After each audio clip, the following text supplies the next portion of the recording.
শোণিতপুৰ জিলাৰ অসম-অৰুণাচল সীমান্তৱৰ্তী ৬ নং দীপাঞ্জলি গাঁৱত দুদিনীয়া বাৰ্ণাঢ্য কাৰ্যসূচীৰে অনুষ্ঠিত হয় নিখিল ৰাভা সাহিত্য সভাৰ শোণিতপুৰ জিলা সমিতিৰ ৪ৰ্থ ত্ৰিবাৰ্ষিক অধিৱেশন। ৬ নং দীপাঞ্জলি গাঁৱৰ বাইখু উদ্যান ৰঙাপাৰা আঞ্চলিক ৰাভা সাহিত্য সভাৰ উদ্যোগত নিখিল ৰাভা সাহিত্য সভাৰ ৪ৰ্থ ত্ৰিবাৰ্ষিক অধিৱেশনখনি অনুষ্ঠিত হয়। অধিৱেশনখনি কেন্দ্ৰ কৰি বিগত কেইবাদিন ধৰি অতি দুৰ্গম পাহাৰীয়া অঞ্চলটোত উদুলি-মুদুলি পৰিৱেশে বিৰাজ কৰে। বাইখু উদ্যানত নৱনিৰ্মিত নিখিল ৰাভা সাহিত্য সভাৰ স্থায়ী প্ৰতীক উন্মোচন কৰে কেন্দ্ৰীয় সমিতিৰ মুখ্য সম্পাদক ৰাজকুমাৰ ৰাভাই। নিৰ্দিষ্ট বক্তা হিচাপে উপস্থিত থকা মুখ্য সম্পাদক ৰাজকুমাৰ ৰাভাই ভাষণ প্ৰসংগত কয় যে ৰাভা সাহিত্য সভাই ইতিমধ্যে ৫০টা বছৰ অতিক্ৰম কৰিছে। ভাষা অবিহনে কোনো জাতিৰ পৰিচয় নাই। যি জাতিৰ ভাষা নাই সেই জাতিৰ কোনো অস্তিত্ব নাই। সেয়েহে ভাষা অবিহনে কোনো এটা জাতি জীয়াই থাকিব নোৱাৰে। সভাৰ মাজত ৰাভা, চাওতালী আৰু বড়োসকলে পৰম্পৰাগত নৃত্য গীত পৰিৱেশন কৰে। খাম, চিফুং, জথা, ব্ৰাঞ্চি, মাদল, ঢোলৰ শব্দ আৰু ৰাভা, বড়ো, চাওতালী গীতৰে মুখৰিত হৈ পৰে ৬ নং দীপাঞ্জলি গাঁৱৰ বাইখু উদ্যান। হয়, আমাৰ বেবাক ৰাভা কোৰাণচুম অৰ্থাৎ নিখিল ৰাভা সাহিত্য সভাৰ শোণিতপুৰ জিলাৰ আজি ৪ৰ্থ ত্ৰিবাৰ্ষিক অধিৱেশন। আৰু এই অধিৱেশনত আজি আহিছোঁ আৰু আজি আহি আমি আচলতে আনন্দিত হৈছোঁ যে শোণিতপুৰবাসী আমাৰ ৰাভা ৰাইজৰ লগতে বিভিন্ন জাতি জনগোষ্ঠীসকল আজি আহি উপস্থিত হৈছে। ভাষাপ্ৰেমীসকল আহিছে, গতিকে ভাল লাগিছে। আমাৰ কথা হ'ল আজিৰ এই অধিৱেশনত আমি এটা কথা নিশ্চয়কৈ ক'ব লাগিব। বৰ্তমান যি চৰকাৰ, এই চৰকাৰে আমাৰ যি দীৰ্ঘদিনীয়া এক দাবী আছিল ৰাভা ভাষাৰ মাধ্যম প্ৰৱৰ্তনৰ যি দাবী আছিল ৰাভাৰ শিক্ষাৰ মাধ্যম, সেয়া ৰাষ্ট্ৰীয় শিক্ষানীতি ২০২০ৰ আধাৰত যোৱা অসম চৰকাৰৰ ২৩ তাৰিখৰ কেবিনেটে যি সিদ্ধান্ত গ্ৰহণ কৰিলে তাৰ কাৰণে আমি চৰকাৰৰ ওচৰত উষ্ম আদৰণি আমি জনাইছোঁ, ধন্যবাদ জ্ঞাপন কৰিছোঁ আৰু কৃতজ্ঞতা জ্ঞাপন কৰিছোঁ। কাৰণ ইয়াৰ দীৰ্ঘদিনীয়া দাবী তেওঁলোকে পূৰণ কৰিলে আৰু এই দাবীৰ জৰিয়তে আমাৰ ৰাভা ভাষা যে সংৰক্ষিত হ'ল আৰু চিৰদিনৰ কাৰণে যি জীয়াই থাকিব এক আমি আশা প্ৰকাশ কৰিছোঁ। আৰু এই বাৰ্তা আমি ৰাইজৰ আগত দিছোঁ আৰু ৰাইজৰ সমগ্ৰ সকলোকে লৈ আজি চৰকাৰলৈকে আদৰণি জনাব পাই আনন্দিত হৈছোঁ। লগতে চৰকাৰক এইটোও আমি অনুৰোধ জনাইছোঁ যে আৰু আমি আপোনালোকৰ জৰিয়তে অনুৰোধ জনাওঁ যে এই চলিত বৰ্ষৰ পৰাই যাতে ৰাভা ভাষা শিক্ষাৰ মাধ্যমটো যাতে প্ৰৱৰ্তন কৰে সেয়া আমি অনুৰোধ জনাইছোঁ। লগতে আমি চৰকাৰক আমাৰ ৰাভা জাতিৰ বহু সমস্যা আছে, ধৰি লওক আমাৰ ৰাভা অসম অট'নমাছ কাউন্সিল এয়া 6 শিডিউল বিচৰা হৈছে আৰু 6 শিডিউলটো এনেই বিচৰা হোৱা নাই।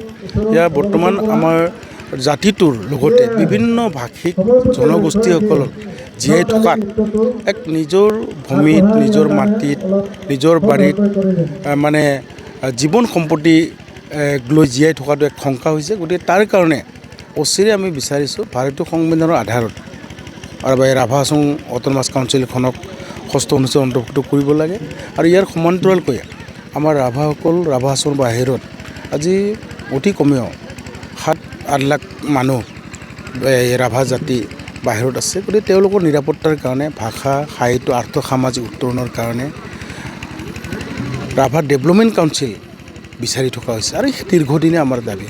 গতিকে মই অসম চৰকাৰৰ ওচৰত এয়া মই আশা মই প্ৰকাশ কৰিছোঁ তেওঁলোকে সোনকালে এই ক্ষেত্ৰত চিন্তা কৰিব আৰু অনুৰোধ জনাইছোঁ যে অতি শীঘ্ৰে যাতে এইবোৰ সমস্যা যাতে সমাধান কৰে। আজিৰ এইখন এই আমাৰ অধিৱেশনৰ জৰিয়তে ভাষা সাহিত্যৰ লগতে আমি আমাৰ সামগ্ৰিক যিবোৰ সমস্যা আছে এইবোৰ ক্ষেত্ৰতে মই চৰকাৰক অতি শীঘ্ৰে যাতে মানে ব্যৱস্থা গ্ৰহণ কৰে তাৰ কাৰণে অনুৰোধ জনাৰ লগতে আৰু এটা কথা মই নিশ্চয়কৈ ক'ব লাগিব, ইয়াতে আহোঁতে মই যি অৱস্থা দেখিলোঁ এইখন দীপাঞ্জলি গাঁও, ইয়াতে মই জনাত ইয়াত বনত বাস কৰি আছে আমাৰ ৰাভাসকলৰ লগতে বড়ো ভাইসকলো আছে।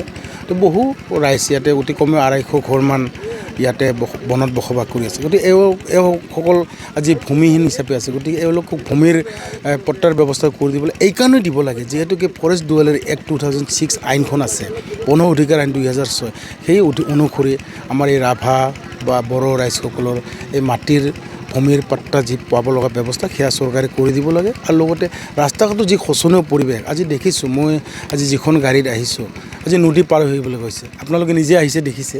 গতিকে এইটো আজিৰ তাৰিখত চাওক, আজি ৭৫ বছৰ পাৰ হ'ল স্বাধীনতা হোৱা ভাৰতবৰ্ষ।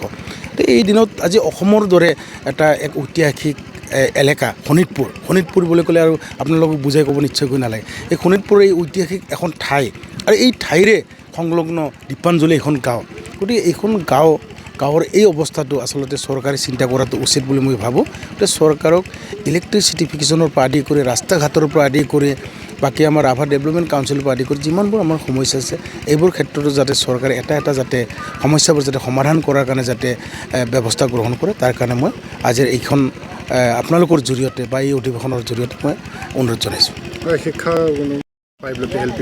শিক্ষাৰ ব্যৱস্থা মানে চাওক, আজি এতিয়াতো আমাৰ ৰাভা সাহিত্য সভাৰ জন্ম 1973 চনৰ 8 এপ্ৰিল তাৰিখ। সেই তেতিয়াৰ পৰাই আমি ৰাভা ভাষাৰ মাধ্যম বিচাৰি আছিলোঁ। এই 1988 চনৰ 19 মাৰ্চত ৰাভা ভাষা প্ৰৱৰ্তন কৰা হৈছিল 70খন প্ৰাথমিক বিদ্যালয়ত 70জন শিক্ষকক নিযুক্তি দি। কিন্তু সেয়া কাৰ্যকৰী নহ'ল। 3 বছৰৰ পিছত মাধ্যম কৰা কথা আছিল, সেয়াও নহ'ল। গতিকে আল্টিমেটলি প্ৰাথমিক শিক্ষা বুলি ক'লে প্ৰাথমিক পৰ্যায়ত শিক্ষাৰ মাধ্যম বুলি ক'লে ব্যৱস্থা নাছিলে।